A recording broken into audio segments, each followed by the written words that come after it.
Bien-aimés dans le Seigneur, soyez bénis dans le nom précieux de notre Seigneur et Sauveur Jésus-Christ.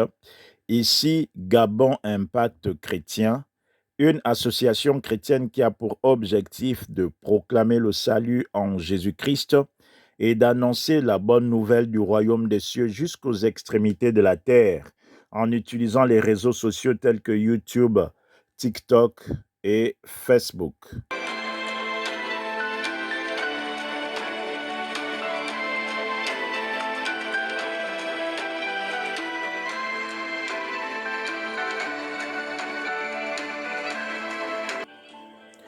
Bien-aimés dans le Seigneur, nous sommes dans la joie de vous retrouver encore aujourd'hui pour partager une courte exhortation.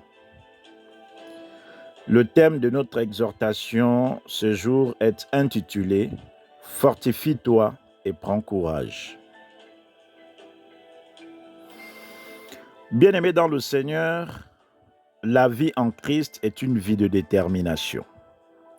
Elle nécessite que nous puissions être courageux devant les obstacles et que nous ayons la force d'avancer, car il y aura des moments où, sans un mental de personnes engagées, on ne pourra rien faire en Christ. Ces moments où nous devons avoir du courage ne veulent pas dire que Dieu nous a abandonnés.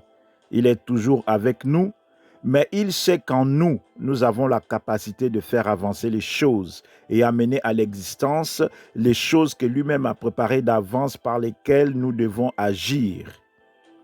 Et c'est toi qui l'as choisi, bien-aimé dans le Seigneur. C'est moi qui l'ai choisi pour démontrer sa grandeur au monde. Il croit en nous. Il veut que nous aussi, nous soyons comme étant capables d'agir comme il attend. La foi en Jésus-Christ est notre force, mais notre courage est essentiel pour atteindre la destinée que Dieu nous a réservée. Le salut est assuré en Jésus-Christ, mais l'accomplissement du projet de Dieu dans notre vie exige que nous soyons courageux, bien-aimés dans le Seigneur. Les problèmes sont révélateurs de notre capacité à agir.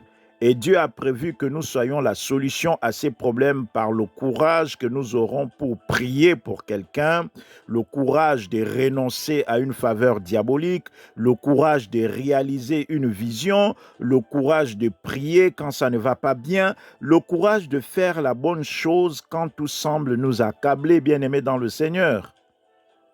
Ce sont nos actes qui prouvent notre foi. Nous ne nous laissons donc pas influencer par les circonstances.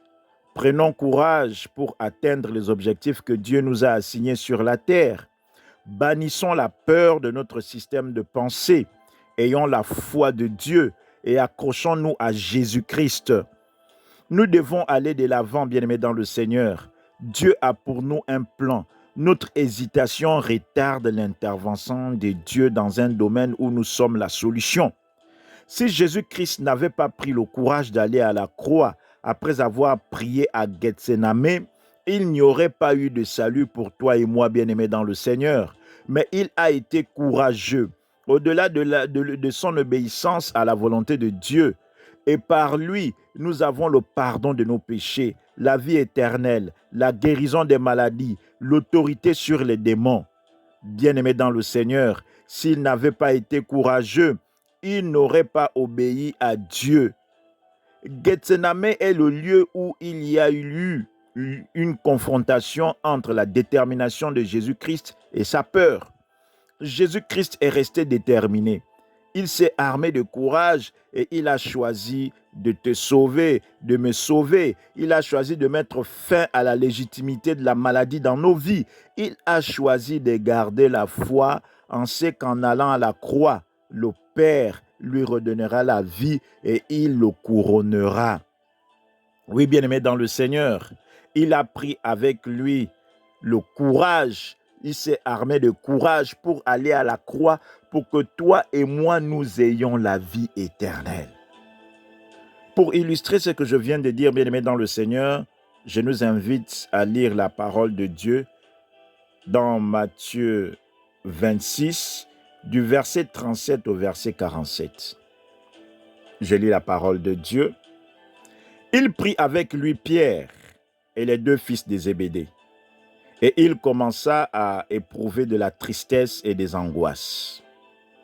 Il leur dit alors, « Mon âme est triste jusqu'à la mort.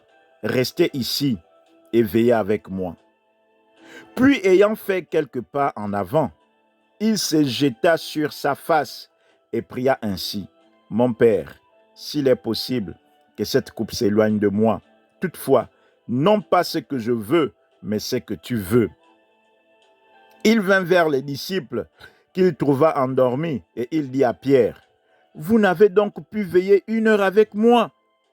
Veillez et priez, afin que vous ne tombiez pas dans la tentation.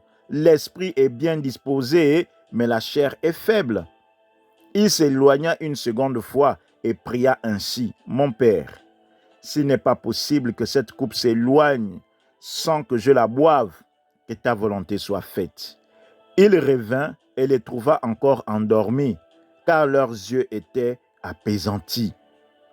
Il les quitta et s'éloignant, il pria pour la 3e fois, répétant les mêmes paroles. Puis il alla vers ses disciples et leur dit, « Vous dormez maintenant et vous vous reposez. Voici, l'heure est proche et le Fils de l'homme est livré aux mains des pécheurs. Levez-vous, allons. Voici celui qui me livre s'approche. » Comme il parlait encore, voici, Judas, l'un des 12, arriva avec lui une foule nombreuse armée d'épées et de bâtons, envoyée par les principaux sacrificateurs et par les anciens du peuple, la parole de Dieu. Bien-aimés dans le Seigneur, nous voyons dans ce passage que Jésus-Christ était confronté à la peur, à l'angoisse. Et il avait aussi avec lui des gens qui ne l'encourageaient pas du tout dans la décision qu'il devait prendre. Mais chaque fois qu'il devait être courageux et déterminé, il s'éloignait d'abord de ces gens-là. Il allait pour se retrouver avec lui-même, afin de se fortifier, afin de prendre la détermination qu'il faut pour atteindre la destinée que Dieu, le Père, lui avait réservée. Bien-aimé dans le Seigneur, Adam a été livré au même exercice que Jésus-Christ au jardin d'Éden.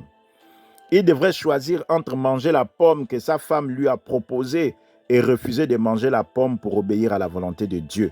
Il était confronté à la peur de décevoir sa femme en refusant de manger. Il a préféré livrer le monde à la condamnation. Il n'a pas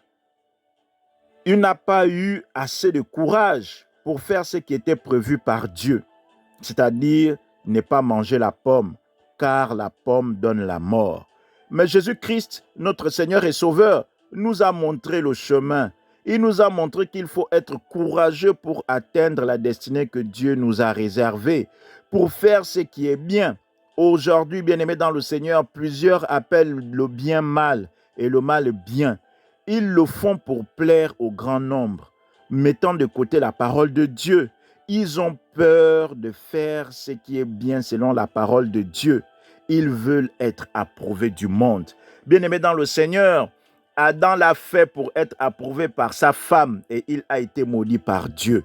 Ne soyons donc pas comme Adam. Allons-y de l'avant, fortifions-nous, prenons courage. Dieu nous attend dans un domaine où nous sommes la solution. Dieu a mis en nous la capacité d'être une solution spécifique.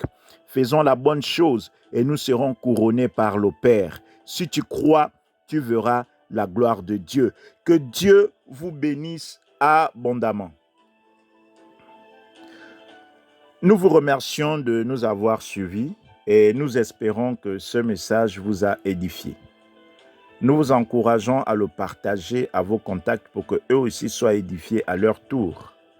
Abonnez-vous pour recevoir régulièrement nos messages. Likez pour nous encourager. Si vous nous avez suivis et que vous n'avez pas encore donné vos vies à Jésus, nous vous invitons à bien vouloir nous suivre dans cette prière. Père, je te dis merci pour ta parole. Ta parole est la vérité. Je reconnais que Jésus-Christ est Seigneur et Sauveur et qu'il est le Fils de Dieu. à partir d'aujourd'hui, Père, j'accepte Jésus-Christ comme Seigneur et Sauveur de ma vie. Pardonne mes fautes, fais-moi miséricorde selon ta bonté au nom de Jésus-Christ. Purifie-moi par le sang de ton Fils Jésus-Christ, que ton Esprit Saint me conduise au nom de Jésus-Christ. Amen. Bien-aimés dans le Seigneur, quant à nous, nous vous disons merci de nous avoir écoutés et à très bientôt si Dieu le veut. Que Dieu vous bénisse abondamment.